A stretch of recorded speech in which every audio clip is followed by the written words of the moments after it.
Michael Jackson के जीवन पर एक नज़र। संगीत जैक्सन परिवार की रगों में दौड़ता था। माइकल के पिता जोसेफ पेशे से क्रेन ऑपरेटर थे, मगर एक स्थानीय बैंड फॉल्कन में गिटार बजाते थे। माइकल की मां कैथरीन को कंट्री म्यूजिक बहुत पसंद था और उन्होंने अपने बच्चों को गाना गाना सिखाया। 5 साल का होते होते माइकल ने स्टेज पर अपनी गायकी की प्रतिभा दिखाना शुरू कर दिया।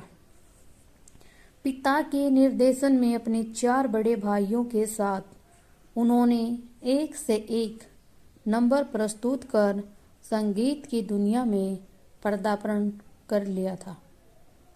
मोटाउन रिकॉर्ड ने माइकल को महज 5 साल की उम्र में ही साइन कर लिया था, जिस वजह से जैक्सन परिवार ने कैलिफोर्निया के लॉस एंजल्स शहर में अपना नया आशियाना बनाया। अपने शानदार डांस, गायकी की बदौलत और अलग ही अंदाज में माइकल को तुरंत ही सफलता दिला दी। उनका पहला single I want you back November 1969 में रिलीज हुआ और जबरदस्त सफलता हासिल की। इसके बाद माइकल ने कभी पीछे मुड़कर नहीं देखा और 1970 में ABC the love you save व इट विल बी देयर नंबरों ने सफलता के नए आयाम रचे। सिर्फ 11 वर्षीय माइकल प्रमुख गायक बन चुका था। भविष्य के सुपरस्टार की झलक उसमें मिलने लगी थी। 1975 में जैक्सन मोटाउन छोड़कर एपिक रिकॉर्ड से जुड़ गए और अपने ग्रुप का नाम बदलकर जैक्सन्स कर दिया। Enjoy yourself of shake your body जैसे पॉप नंबरों ने रिकॉर्ड तोड़ सफलता हासिल की। 1979 में माइकल ने एपिक रिकॉर्ड के साथ अपना पहला solo album of the wall निकाला। इसका निर्माण क्विंसी जोन्स ने किया था। Don't stop till you get enough, rock with you जैसे नंबरों से सजे इस एल्बम की 7 मिलियन कॉपी बिकी थी। 1982 में माइकल ने अपना दूसरा सोलो एल्बम थ्रिलर पेश किया, जिसके गानों ने माइकल को अविदित सुपरस्टार का दर्जा दे दिया। बिली जीन और बीट इट जैसे सुपरहिट नंबरों ने टॉप चार्ट पर अरसे तक राज किया और थ्रिलर अब तक के सबसे ज़्यादा बिकने वाले एल्बमों से एक है। 1984 में थ्रिलर को 11 में से 8 ग्रैमी अवार्ड मिले। इसे 20 प्लेटिनम सर्टिफाइड किया गया।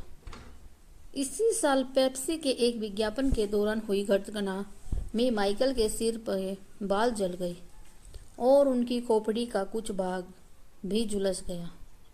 1987 तक माइकल को किंग ऑफ पॉप की उपाधि से नवाजा गया और उनके तीसरे एल्बम बैड को 4 बार प्लेटिनम सर्टिफिकेट मिला।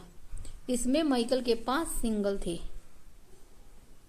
Title track man in the mirror और डार्टी डायना जैसे नंबरों ने फिर से तहलका मचा दिया। 1990 में माइकल ने टेडी राइली के साथ अपना चौथा एल्बम डेंजर निकाला। इस एल्बम की 20 मिलियन कॉपी बिकी। इसके 11 मिनट के म्यूजिक वीडियो ब्लैक और वाइट जब फॉक्स नेटवर्क पर दिखाया गया तो चैनल को सबसे ज़्यादा नेल्सन रेटिंग मिली थी। फरवरी 1993 में ओपरा विन्फ्री शो में माइकल ने अपनी त्वचा का रंग बदलने की वजह विलिटको को बताया। उन्होंने यह भी स्वीकार किया कि बचपन में वे अपने पिता से इतना डरते थे कि बीमार हो जाते थे। इसी साल नवंबर में माइकल को अपने सिर की सर्जरी के दौरान पेन किलर्स की आदत और सिर की शल्य क्रिया के लिए अपने वर्ल्ड टूर को स्थगित करना पड़ा था। 1994 में इस सितारे को मानो किसी की नजर लग गई और एक बच्चे के परिवार ने उन पर सेक्सुअल एब्यूज का आरोप लगाया, जिसके एवज में माइकल ने उक्त परिवार को $20 मिलियन की सेटलमेंट राशि दी। हालांकि उन पर कोई आपराधिक मामला दायर नहीं हुआ, पर इस मामले ने उनकी छवि को गहरा धक्का पहुंचाया। 18 मई 1995 में किंग ऑफ पॉप ने रॉक के शहजादे एल्विस प्रेस्ली की बेटी लीजा प्रेस्ली से शादी कर ली। MTV वीडियो म्यूजिक अवार्ड में इस जोड़ी के ऑन स्टेज किस ने बहुत सुर्खियां बटोरी।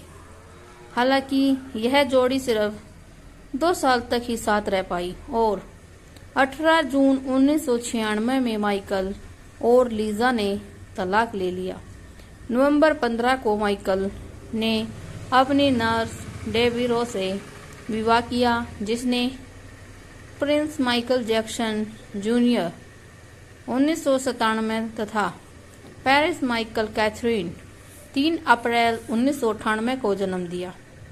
1999 में माइकल और डेबी का तलाक हो गया, मगर बच्चे माइकल के पास रहे।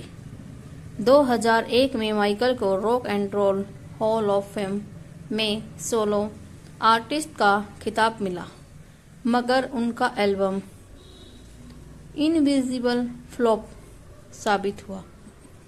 2002 में माइकल एक बार फिर आलोचना के घेरे में आ गए, जब उन्होंने अपने दूसरे बेटे प्रिंस माइकल द्वितीय को बालकनी से बाहर लटका दिया। हालांकि एक पत्रिका में दिए गए इंटरव्यू में उन्होंने इस भयानक गलती माना। फरवरी 2003 में एक बार फिर माइकल की छवि को गहरा धक्का लगा, जब ब्रिटिश पत्रकार मार्टिन वसीरकृत documentary living with Michael Jackson का टीवी पर प्रसारण हुआ। माइकल ने इसे खारिज करते हुए बयान दिया कि इसमें सेक्सुअल कुछ भी नहीं है। नवंबर 2003 में माइकल पर चाइल्ड एब्यूज के गंभीर आरोप लगे और उन्हें 2 दिनों की हिरासत में रहना पड़ा। उन पर एक 12 वर्षीय बच्चे ने यौन शोषण का आरोप लगाया और कैलिफोर्निया स्थित ऊंचे रेंज नेवरलैंड पर सांता बारबरा शeriff डिपार्टमेंट और डिस्ट्रिक्ट अटॉर्नी ऑफिस ने तलाशी ली। 13 जून 2005 को ज्यूरी ने माइकल को सभी 10 अभियोगों से बरी कर दिया। इस फैसले से माइकल को बड़ी राहत पहुंची। मार्च 2009 में माइकल ने घोषणा की कि वो कम से कम 10 बार लंदन के और 2 एरिना में कंसर्ट करेंगे और यह उनका आखिरी कंसर्ट होगा, इसके पहले कि वो यह कंसर्ट कर पाते। 25 जून 2009 को लॉस एंजिल्स स्थित अपने घर में दिल का दौरा पड़ने से उनका निधन हो गया। माइकल जैक्सन आज हमारे बीच नहीं हैं, पर उनकी यादें उनके गीतों के माध्यम से हमेशा इस दुनिया में रहेंगी। Thanks for watching.